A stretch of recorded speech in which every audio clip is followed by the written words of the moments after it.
নির্ণায়কের মান নির্ণয় করার জন্য যে থার্ড কেসটি রয়েছে, এই থার্ড কেসটি কিন্তু আসলেই অনেক জটিল। এই জটিল কেসটি দিয়ে কিভাবে খুব সহজে যত গাণিতিক সমস্যা রয়েছে সেগুলো কিভাবে করা যায় সেই বিষয়টি আমি তোমাদেরকে এখন দেখাবো। তার আগে এটা সম্পর্কে আরেকটু কথা বলে নেই। এই কেসটি দিয়ে তখনই তুমি ম্যাথমেটিক প্রবলেম সলভ করবা যখন আগের কোনো কেস দিয়ে যখন পারবা না, বা যখন তুমি 2 নাম্বার কেসটি দিয়ে কমপ্লিট করতে পারবা না, বা ওই যে মান নির্ণয়ের যেই কি জন্য শূন্য হয় এটা অ্যাপ্লাই করে দেখলা এটাও হচ্ছে না, তখনই তুমি এই থার্ড কেসটি অ্যাপ্লাই করলে যত জটিল জটিল প্রবলেম রয়েছে সবগুলো জটিল প্রবলেমই কিন্তু সহজ করে করে ফেলতে পারবা।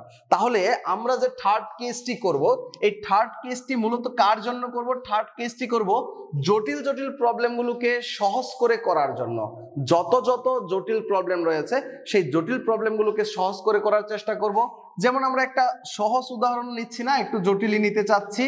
1, তারপর আমরা নিয়ে নিলাম 1 1 1, তারপর a b c, তারপর আমরা নিয়ে নিলাম a square b square c square.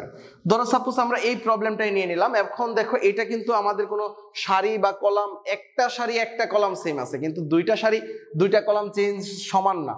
আচ্ছা দেখো, এখন এই প্রবলেমটা যদি আমরা নিতে চাই বা এই প্রবলেমটা যদি আমরা করতে চাই, আমরা কিভাবে করতে পারি? আমাদের প্রথম কেসে ফেললেও অনেকটা টাফ হয়ে যাবে, এটা গুণ করতে হবে, ক্যালকুলেশন করতে হবে, তারপর আবার যেহেতু a স্কয়ার b স্কয়ার রয়েছে তার মানে একটা সূত্র পড়ে যেতে পারে, তখন এই সূত্রটা আবার অ্যাপ্লাই করতে হবে। যাই হোক, একটা প্রবলেম হয়েই যাবে। তুমি যদি প্রথম কেস দিয়েও করো, দ্বিতীয় কেস দিয়ে করলেও একটা প্রবলেম হয়ে যাবে, গুণ করবা তারপর অনেক বড় হয়ে যাবে। সো তোমাকে একটু জটিল করে চিন্তা ভাবনা করতে হবে। সেই জটিল চিন্তা ভাবনাটা কিন্তু অনেক বেশি জটিল না। তুমি যদি এই জটিল ম্যাথটাকে একটু জটিল করে চিন্তা ভাবনা করো তাহলে দেখবা খুব সহজেই সমাধান করা যাচ্ছে।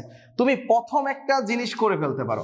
দেখো, দুইটা সারি দুইটা কলামকে যদি মানে যোগ বিয়োগ বা গুণ মানে যাই কিছু করো না কেন করে যদি শূন্য বানাতে পারো, যে কোনো একটা বুক্তি শূন্য বানাইলে কিন্তু পুরো একটা রাশি শূন্য হয়ে যাচ্ছে। এই ব্যাপারটা মাথায় রাখতে হবে, যে কোনো মূল্যে হোক এটাকে শূন্য বানাবো। তাহলে প্রথমে আমি যে চিন্তাটা করতেছিলাম এটা থেকে এটা বিয়োগ করে দেই, দেখি শূন্য হয় কিনা। এই যে 1 থেকে 1 বিয়োগ করে দিলে আমি যে নতুন আরেকটা নির্ণায়ক পাবো সেটা কত হচ্ছে দেখো তো, শূন্য হয়ে যাচ্ছে কিনা। আমি মূলত চাচ্ছি এই C1 থেকে বিয়োগ করে দেব C2, এবং সেটাই হবে আমার C1 ড্যাশ, মানে প্রথম কলামটি। তাহলে C1 কি? এই 1 আর C2 কি 1, তার মানে বিয়োগ করে দিয়েছি শূন্য, তার মানে a থেকে b বিয়োগ করে দিয়েছি, তার মানে সেটা হয়ে গেছে a মাইনাস b, তারপর হয়ে গেছে কি a square minus b square. তারপর দেখো আবার সেম কাজটা যদি করতে চাই, আবার সেম কাজটা হলো C2 ড্যাশ বানাতে চাচ্ছি, সেটাও কিভাবে বানাবো? C2 থেকে C3 বিয়োগ করে দেই, C2 থেকে C3 বিয়োগ করে দিতে চাচ্ছি। তাহলে এটা কিভাবে করব? এইখানে বিয়োগ করে দিলাম 1 থেকে 1, শূন্য হয়ে গিয়েছে। তারপর b মাইনাস c, তারপর b square minus c square. এখন দেখো এটাই রেখে দিলাম আর এটাকে বিয়োগ করলাম না, সো এইটুকু রেখে দিয়ে এখন দেখো কাজটা কিন্তু আবার অনেকটাই কমপ্লিট হয়ে গিয়েছে। কারণ কি, আমি এটাকে যদি প্লাস, এটাকে যদি মাইনাস, এটাকে যদি প্লাস করি এবং প্রথম কেসটি যদি অ্যাপ্লাই করি, এখন আমি থার্ড কেসে আবার প্রথম কেসটি অ্যাপ্লাই করলে দেখো খুব সহজ হয়ে যাওয়ার কথা। কারণ দেখো কি, কারণ হচ্ছে জিরো, এখানে প্লাস জিরো দিয়ে আমি যাই কিছু লিখি না কেন সেটা জিরোই হয়ে যাবে। সো এটাতে জিরোর সাথে গুণ যেহেতু জিরোই হয়ে যাচ্ছে, তাহলে আমি পুরো এই সারি কলামের জন্য আমি বলে দিতে পারি এইদিকে গুণ করলে যাই কিছু হোক না কেন সেটা জিরো। তাহলে আমি আর এই জায়গায় কিছু লিখবো না, আমি সরাসরি জিরো লিখে দিলাম। তারপর মাইনাস, আবার এই জিরো দিয়ে গুণ, তো জিরো দিয়ে গুণ করলে জিরোই হয়ে যাবে, সেটা নিয়ে আর কোনো কিছু চিন্তা করা লাগতেছে না। তাহলে থাকতেছে কি লাস্টে +1। এখন দেখো এই +1 যখন নিয়েছি, প্লাসের সারি কলাম বাদ, তখন কিন্তু আর বাকি সবগুলাই থাকতেছে। তখন কি কি থাকতেছে? এই দুইটার গুণ বিয়োগ হচ্ছে এই দুইটার।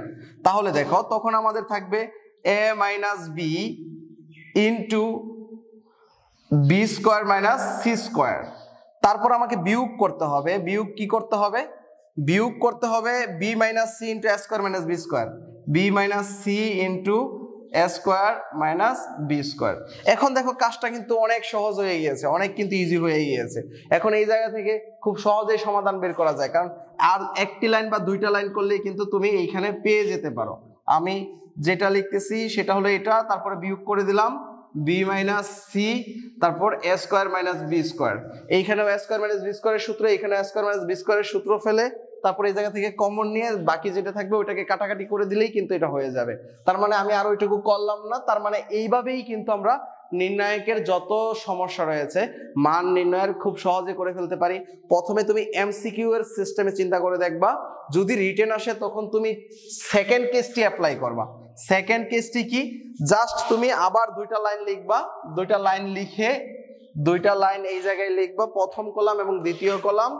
তারপর তুমি কাজ করা শুরু করবা এইভাবে, এই কর্ণ এই কর্ণ এই কর্ণ, এই তিন কর্ণের যোগফল বিয়োগ করবা, এই কর্ণ এই কর্ণ এই কর্ণের বিয়োগফল, এই তিন কর্ণের যোগফল থেকে এই তিন কর্ণের বিয়োগফল বিয়োগ করে দেবা।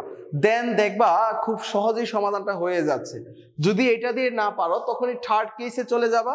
আর আমি বলবো প্রথমে ফার্স্ট কেস দিয়ে করার কোনো দরকার নেই, কারণ তুমি এই দুইটা কেস অ্যাপ্লাই করলেই তোমার নির্ণায়কের মান বের হয়ে যাবে। পুরো ভিডিওটি কষ্ট করে দেখার জন্য অসংখ্য ধন্যবাদ। আমি পুরোপুরি স্যাটিসফাইড যে তুমি এই পর্যন্ত আমার ভিডিওটি দেখে ফেলেছো। এখন আমার একটি রিকোয়েস্ট, এই ভিডিওটা একটু শেয়ার দিয়ে দাও, এবং যারা আমার ইউটিউব চ্যানেলটি এখনো ইউটিউব থেকে সাবস্ক্রাইব করোনি তারা অবশ্যই ইউটিউবে গিয়ে জেডি কনভার্স একাডেমি লিখে সার্চ দিলেই আমার ইউটিউব চ্যানেলটি পেয়ে যাবে।